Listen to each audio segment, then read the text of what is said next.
बोल जयकारा बोल मेरे श्री गुरु महाराज की जय। सौभाग्यशाली गुरुमुखो, यह संसार हाट के समान है जिसमें हर प्रकार का सौदा मिलता है। इस हाट में हर प्रकार का सामान और हर प्रकार की वस्तुएं विद्वान हैं। यहाँ उत्तम श्रेणी का सामान भी है और निकृष्ट श्रेणी का भी, वास्तविक और नित्य वस्तु भी और अवास्तविक एवं नाश्वर भी, सत और असत भी, तथा अकृतम एवं कृतम भी, अथा हर प्रकार और हर श्रेणी की वस्तुएं इस हाट में उपलब्ध हैं। भांति भांति के पदार्थों से दुकानें सजी हुई हैं।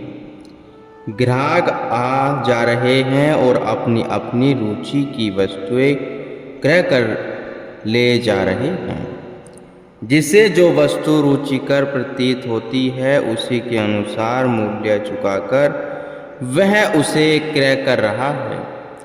इस क्रय विक्रय के कार्य से कोई भी व्यक्ति खाली नहीं है। प्रत्येक मनुष्य कुछ न कुछ आवश्यक क्रय करता है। अंतर केवल यही है कि अपनी समझ के अनुसार कोई असली और खरी वस्तु का ग्राहक है और कोई कृत्रिम असत और नाश्वर वस्तुएं खरीदकर प्रसन्न हो रहा है। अब प्रश्न यह है कि मनुष्य के पास कौन सी पूंजी है जिसके बदले वह सांसारिक पदार्थ खरीद रहा है।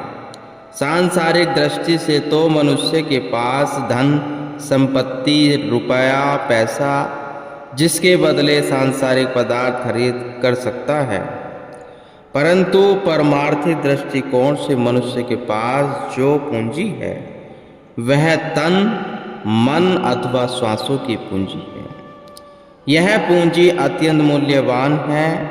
अब देखना यह है कि मनुष्य श्वासों की अनमोल पूंजी के बदले दिन रात क्या वस्तु क्रय कर रहा है, चाहे उसे स्वयं इस बात का ज्ञान हो अथवा न हो, परंतु हर पल हर घड़ी यह सौदा हो रहा है।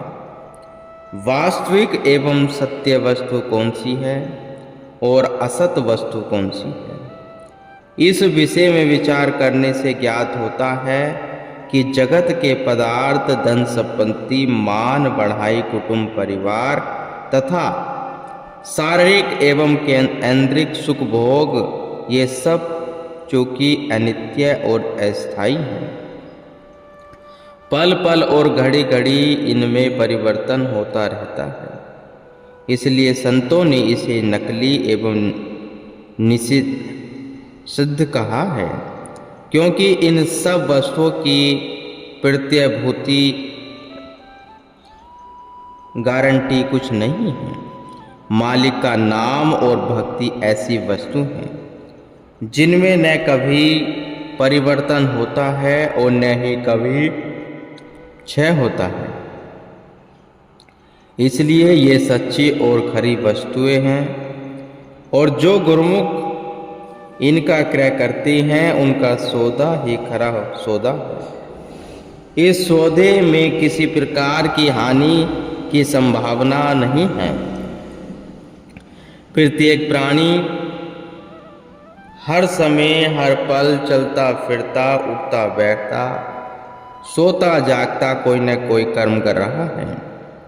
एक पल भी कर्म करने से खाली नहीं रहता, चाहे वह कर्म मन से करे अथवा तन से करे, कर्म हर समय हो रहा है। यदि मन से चिंतन करता है तो वह भी कर्म है, यदि शरीर से कर्म करता है तो वह भी कर्म है। जो जिस तरह का कर्म करता है उसे उसी तरह का फल मिलता है।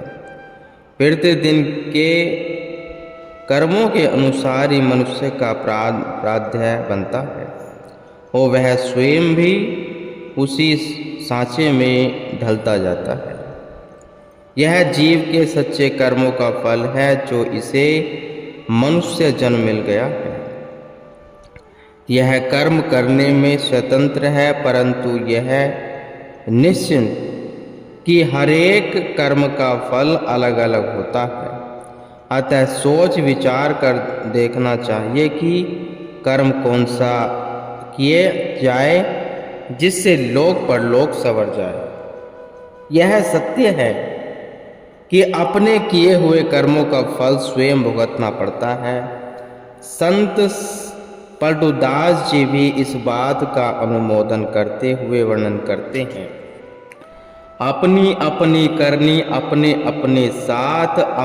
अपने साथ करे सो आगे आवे।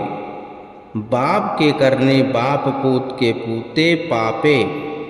जोरू के जोरू फल खसम के खसम को फैलत। अपनी अपनी सेती जीव सब पार उतरता। नेकी बदी है संग और न संगी कोई। देखो बूझी विचारी संग ये जेहि दोही। पलटू करनी और की नहीं और के साथ के मात। अपनी अपनी करनी अपने साथ। प्रत्येक जीव को अपने ही कर्मों का फल मिलता है। यदि कोई दुखी है तो अपने कर्मों से, कोई सुखी है तो अपने कर्मों से। कर्मों से ही जीव मुक्त हो सकता है और कर्मों से ही बंधन में पड़ सकता है। मनुष्य जब अपने कर्मों से ही सुखी व दुखी है तो फिर वह इस प्रकार के कर्म क्यों नहीं करता जिसमें आगमन से छुटकारा पाले। भक्ति की तरफ रुख को मोड़कर गुरु आज्ञा में चलता हुआ जीव निष्काम भाव से जो कर्म करता है वही इसे आगम भव से पार लगाकर मुक्ति और मोक्ष प्रदान करते हैं। जीव यह नहीं चाहता कि वह किसी की अधीनता में रहे। किसी की अधीनता में सुख कहाँ, सुख तो स्वाधीनता में है। स्वाधीनता सद्गुरु की चरण शरण में है। सत्पुरुषों की शरण में आकर नाम की दीक्षा लेकर अपनी जीवात्मा को स्वाधीन करने में ही मनुष्य जन्म की सार्थकता है।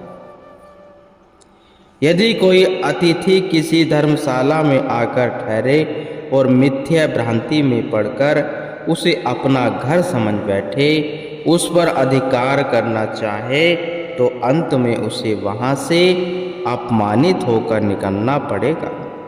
पराई वस्तु पर जो भी अधिकार करना चाहे तो उसे ऐसा कौन करने देगा। निसंदेह ये सामान यात्री के प्रयोग के लिए है, परंतु उन पर अधिकार जताना न्यायोचित नहीं है।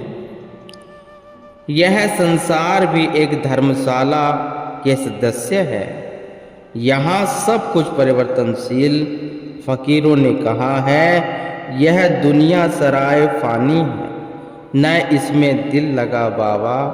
हर से यहाँ अपनी जानी है, आनी जानी है, मालिक से लीव लगा बाबा। तुम जिस ओर भी दृष्टि डालोगे वह तुम्हें अस्थिर दृष्टिगोचर होगी। यहाँ कुछ भी स्थिर और शाश्वत नहीं है। धन ऐश्वर्य बंधु बांधव संबंधी सभी की परीक्षा करके देख लो, आज वे हैं तो कल नहीं। प्रत्येक क्षण संसार की दशा में परिवर्तन हो रहा है। मन वहाँ देना चाहिए जो नित्य स्थिर और सनातन हो। यह जगत को तो खेल तमाशा है, इस पर आसक्त होना धोखा खाना है। प्रीति उससे करनी चाहिए जो मनुष्य को सुख देने वाली हो, नित्य सत्य और अचल हो। मन की अधीनता में चलने के कारण मनुष्य दुखी है। जब तक मन को अपनी पथ प्रदर्शक मान रखा है, तब तक मन इसे इच्छाओं के चक्र में भटकता रहेगा। वह मनुष्य सदा सुख वह शांति से वंचित ही रहेगा।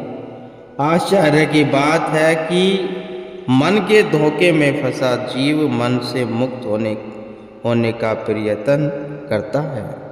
वह कामनाओं का दास बन जाता है। उसे कभी इसके पंजे से छुटकारा पाने का विचार तक नहीं आता। यह सत्पुरुषों का निर्णय है। मन के नेतृत्व में जीवन में यात्रा करने वाला मानव ने कभी अभिष्ट लक्ष्य पर पहुंच सकता है और न ही 3 काल में सुख का मुंह देख सकता है।